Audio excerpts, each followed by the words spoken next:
in addressing this issue of homosexuality, there are a number of things for us to look at.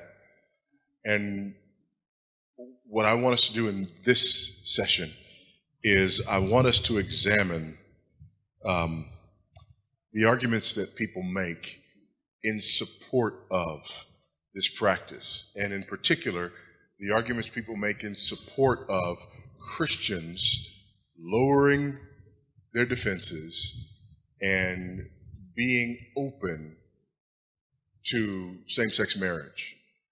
There are a number of arguments being used out there.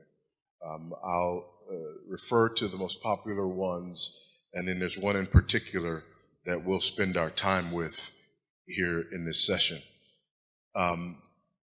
Argument number one is the argument that Jesus never addressed homosexuality.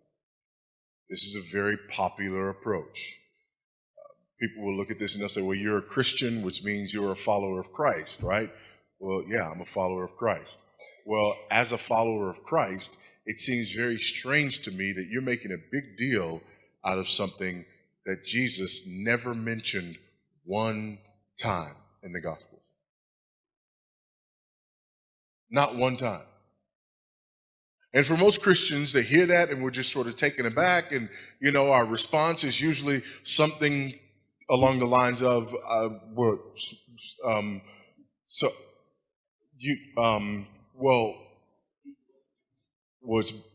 was bad? We don't, what? And we just don't know what to say, right? Well, here's what you say. Number one, Jesus did address homosexuality. He addressed it in Matthew chapter 5 and in Matthew chapter 19. Because in Matthew chapter 5 and Matthew chapter 19, he addressed the issue of marriage.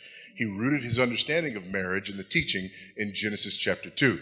The teaching in Genesis chapter 2 that gave us marriage between a man and a woman for the purposes of procreation, illustration, and sanctification.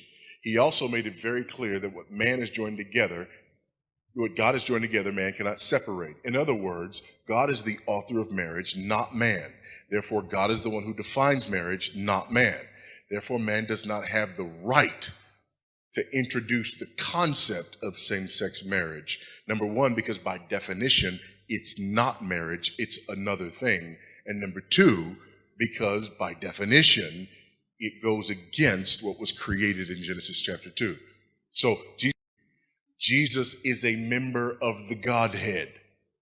You see, we believe in the one God who has existed eternally in three persons, the Father, the Son, the Holy Spirit.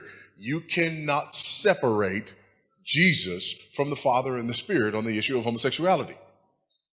Jesus was there in Sodom and Gomorrah. He was raining down fire and brimstone. Jesus is the author of Leviticus. So you can't say that Jesus never addressed the issue of homosexuality unless you're going to argue that Jesus has a different opinion on the issue than the Father and the Spirit. This is hugely problematic because that would mean a breach in the Trinity and the whole universe would cave in on itself.